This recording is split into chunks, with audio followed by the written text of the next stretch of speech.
हम एक्सरसाइज करेंगे, जब हम सोएंगे एक्सरसाइज करके सोएंगे। और आज क्या क्या किया आपने पूरे दिन में? खेला है, फुटबॉल से खेला है।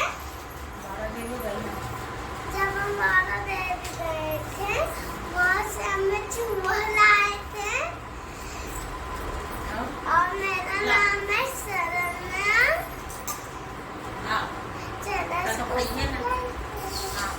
चैनल को सब्सक्राइब करो। थैंक